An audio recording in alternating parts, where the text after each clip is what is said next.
हमारे विभिन्न ज्ञानवर्धक कार्यक्रम देखने के लिए आप हमें अभी सब्सक्राइब करें, बेल आइकन को प्रेस करें ताकि आप देख सकें हमारा कार्यक्रम सबसे पहले। और अधिक जानकारी के लिए फेसबुक पेज को लाइक करना न भूलें। जय माँ इंद्राक्षी। इंद्राक्षी धाम में दर्शकों आप सभी का हम हार्दिक स्वागत करते हैं। आज है श्री दुर्गा अष्टमी। आज हम कन्या पूजन करेंगे सभी अपने अपने घर में, और जिनके यहाँ नवमी की जाती है तो वो कल कन्या पूजन करेंगे। कन्या पूजन का महत्व क्या है और 2 वर्ष से लेकर के 10 वर्ष तक की जो कन्याओं का हम पूजन करते हैं उनका क्या क्या स्वरूप होता है, ये हम आपको आज बताएंगे। तो आइए पहले आज का हम पंचांग देख लेते हैं। 13 अक्टूबर सन 2021 दिन बुधवार, आश्विन माह शुक्ल पक्ष संवत 2078, तिथि अष्टमी, नक्षत्र पूर्वाषाढ़ा, राहु काल 12 से 1:30, दिशा शूल उत्तर पूर्व दिशा। अब देखो, आज सभी अपने अपने घर में जो अष्टमी करते हैं बहुत अच्छे से अष्टमी कीजिएगा। और हमने जो सरल विधि से आपको पाठ विधि बताई थी तो वो तो आपकी कल सप्तमी तक पूर्ण हो गई होगी। हमेशा आप ऐसे ही कर सकते हैं, इसी विधि से कर सकते हैं। बाकी जब हमारे आने वाले समय में शिविर समागम प्रारंभ होंगे तो उसमें आप आना जाना शुरू करिएगा, और भी बहुत गहरी गहरी बातें आपको जानने और समझने को मिलेंगी।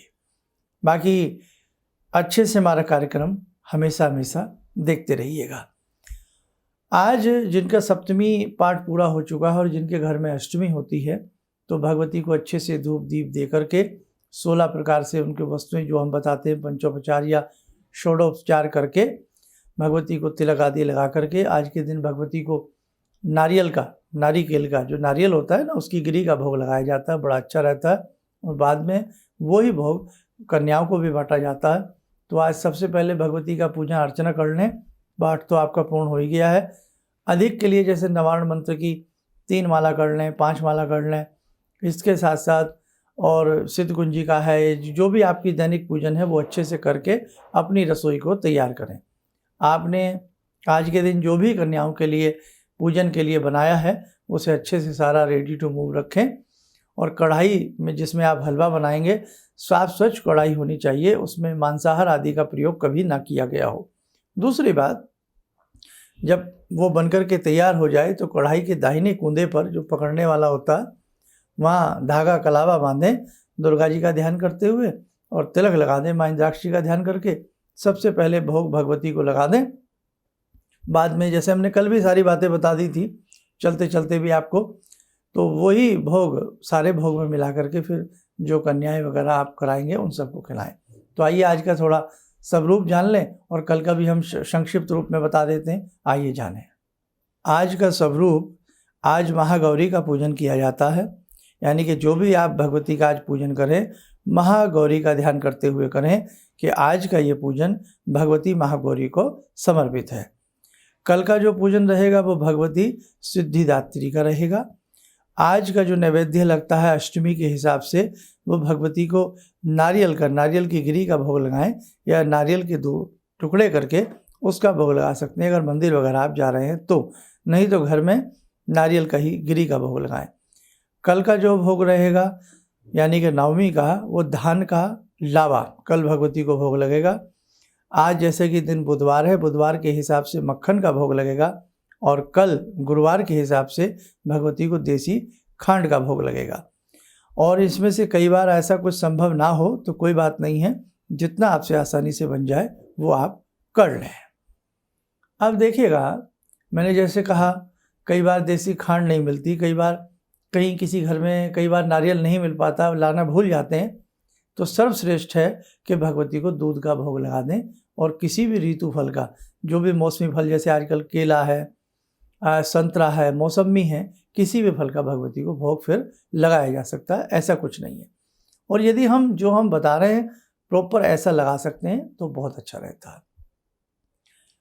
8-9 कन्याएं बुला में, उन्हें उनके पैर धुलाएं, चरण धुलाएं, तिलक लगाएं और उनको हलवे पूड़ी का भोग देवें और नारियल की गिरी देवें। कन्या जो पूजन किया जाता है 2 वर्ष से लेकर के 10 वर्ष तक की कन्या इसमें मानी गई है। अब 2 वर्ष की कन्या का क्या स्वरूप होता है? 3 वर्ष की कन्या का क्या स्वरूप होता है, आइए हम आपकी नॉलेज के लिए आपको बता दें। 2 वर्ष की आयु वाली कन्या, उनको कुमारी स्वरूप में माना जाता है, वो कुमारी नाम से उनका स्वरूप होता है। 3 वर्ष की कन्या त्रिमूर्ति स्वरूप में मानी जाती हैं। 4 वर्ष की कन्या को कल्याणी स्वरूप माना जाता है। 5 वर्ष की आयु वाली कन्या को रोहिणी स्वरूप माना जाता है। 6 वर्ष की आयु वाली कन्या को कालिका का स्वरूप माना जाता है। 7 वर्ष की आयु वाली कन्या को चंडिका का स्वरूप माना जाता है। 8 वर्ष की कन्या को सांभवी का स्वरूप माना जाता है और 9 वर्ष की कन्या को दुर्गा का स्वरूप माना जाता है और 10 वर्ष की आयु वाली कन्या को सुभद्रा का स्वरूप उनका माना जाता है। तो ये भगवती के ही 10 स्वरूप होते हैं जो कन्याओं के रूप में उनको हम पूजते हैं। तो यदि आपको बहुत अच्छा रहे 9 कन्या मिल जाए तो बहुत अच्छी बात है, और नहीं तो 8 कन्या मिल जाए 8 कन्या रख लें, 5 मिल जाए 5 रख लें, एक छोटा बालक उसमें बटुक के रूप में बिठा लें। इन सबको अच्छे से जो भी आपको करना है। हमने कहा था ये जैसे हम आजकल ज़्यादा ही वो बन गए हैं, पाश्चात्य लोग हो रहे हैं हम, ये फ्रूटी, ये चिप्स, ये नाना भांति के, हम ये भी नहीं देख पाते कि बिस्किट्स किस किस्म के हैं। और इसी के साथ साथ जैसे चॉकलेट, ये उस समय भोग में कतई नहीं दिया जाता। ये ध्यान रखें, जो हमारा वैदिक दस्तूर है, जो हमारा सनातन सभ्यता के हिसाब से भगवती को मिष्ठान का भोग लगता है, पूड़ी का लगाइए, नारियल का उनको गिरी दीजिए, कोई घर में और मिष्ठान बना दिए वो दीजिएगा आप, ठीक है। और बाकी जब आप सारा पूजन कर लें, पूजन के बाद जब भगवती के स्वरूप के रूप में आपने भगवती का, जैसे हमने बताया ये भगवती के स्वरूप दिए, इन स्वरूपों का जब पूजन कर लें और जब कन्याएं उठ जाएं, चलने लगें, तब आप चाहें उन्हें कुछ भी दीजिएगा, खिलौना दीजिए, टॉयज़ दीजिए, चॉकलेट दीजिए, फिर कुछ भी दीजिएगा, कोई आपको मना नहीं करता है। क्योंकि जब वो पूजन आप उनका कर रहे हैं उस समय वो भगवती स्वरूपा हैं। क्या आप भगवती को चॉकलेट खिलाएंगे?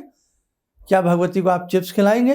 क्या भगवती को आप ये ऊटी टूटी क्या होती हैं, फ्रूटी, ये पिलाएंगे आप भगवती को? अरे भाई, कहाँ हैं हम, किस सभ्यता की बात कर रहे हैं? घर में कन्या पूजन बड़ा विशेष मायने रखता है।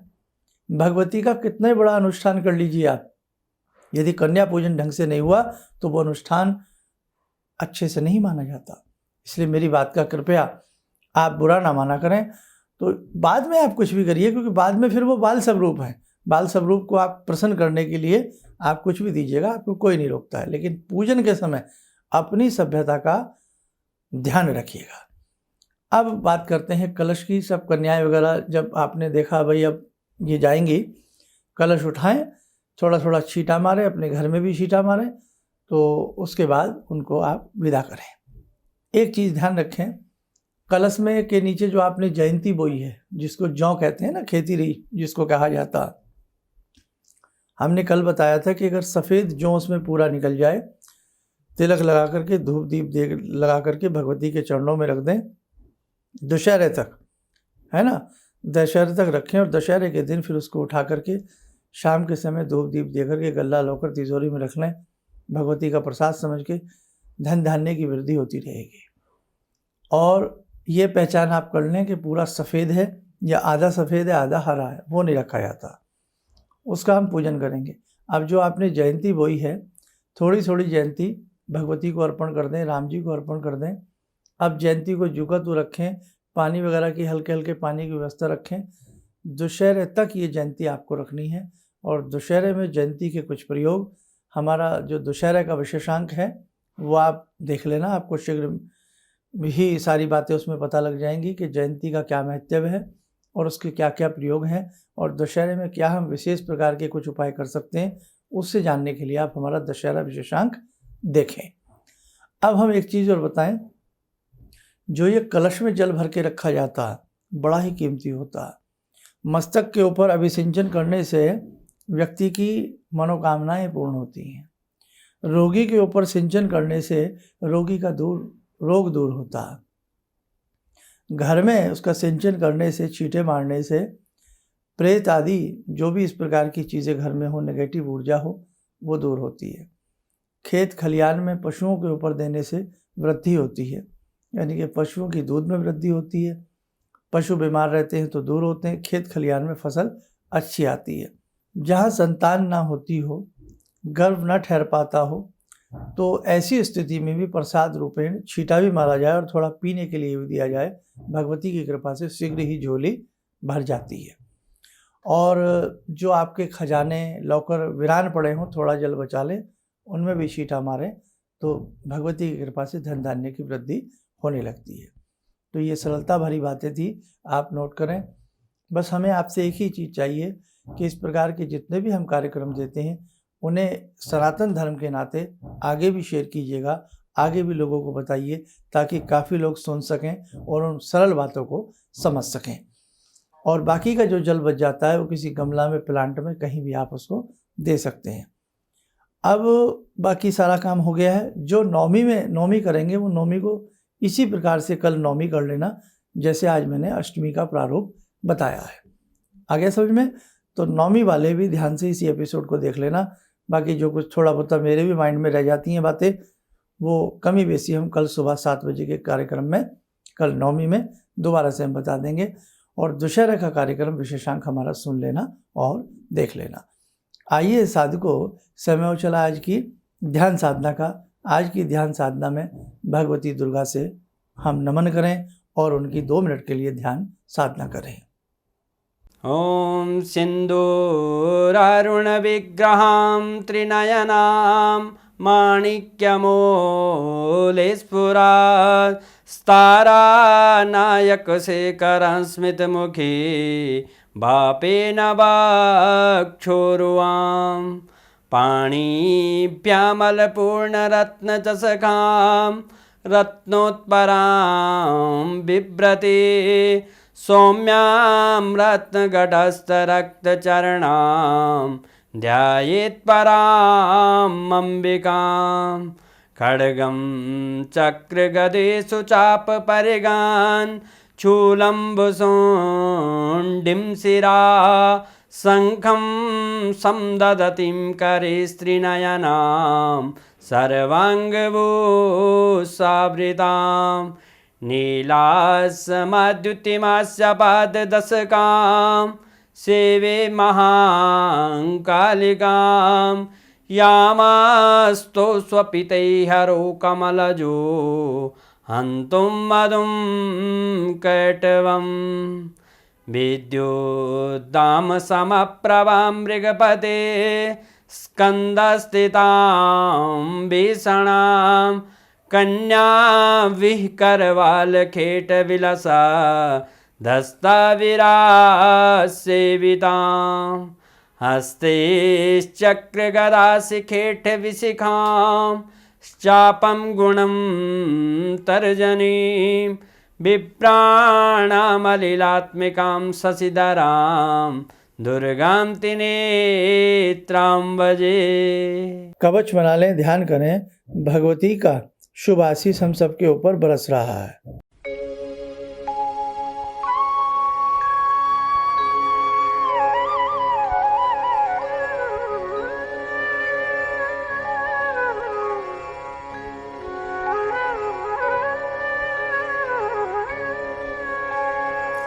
ओम बोलते हुए नेत्र खोलें, सामान्य हो जाए। देखो साधकों, सब कुछ बहुत अच्छे से करना। और बाकी यदि जीवन में किसी भी प्रकार की कोई समस्या है, आप देश विदेश में कहीं भी रहते हैं, हमसे ज्योतिषीय परामर्श के लिए आप कॉल अपॉइंटमेंट लेना चाहते हैं, तो उसके लिए आप हमारे संस्थान में फ़ोन करके कॉल अपॉइंटमेंट अपनी बुक करा सकते हैं, यानी कि अपनी अपॉइंटमेंट फिक्स करा सकते हैं। और दूसरी बात, जिन जिन साधकों की वैदिक जन्म पत्रिकाएँ हैं, थोड़ा सा विलम्ब हुआ है क्योंकि नवरात्र में देखो भाई हम भी थोड़े बिजी हैं, शीघ्र से शीघ्र सबको भेजने का हम प्रयास करेंगे। आप स्वस्थ रहें, सुखी रहें। इन्हीं शुभकामनाओं के साथ हम अपनी वाणी को विराम देते हैं। जय माँ दुर्गा। ऑर्डर्स मेरे पास लगभग ना के बराबर थे। मेरी फैक्ट्री लग रहा था कि शायद मुझे बंद करनी पड़ेगी, कोई दूसरा बिजनेस करना पड़ेगा। मैंने नाम बहुत कमा लिया, लेकिन पैसा मेरे पास बिल्कुल नहीं। टीवी में एक छोटा सा मंत्र, अभी तंत्र मंत्र की बात हो रही थी, तांत्रिक मंत्र रहा होगा। मैं इतना अनुभवी नहीं हूँ, मैं इतना ज्ञानी नहीं हूँ।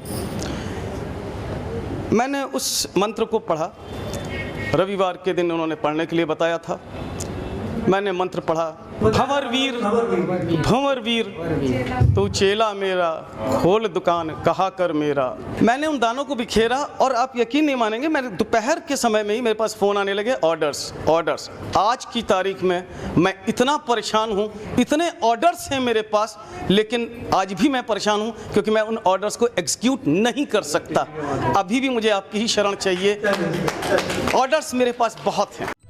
किसी भी समस्या के समाधान के लिए मिले प्रसिद्ध हस्तरेखा एवं वास्तु विशेषज्ञ प्रोफेसर धर्मेंद्र शर्मा जी से।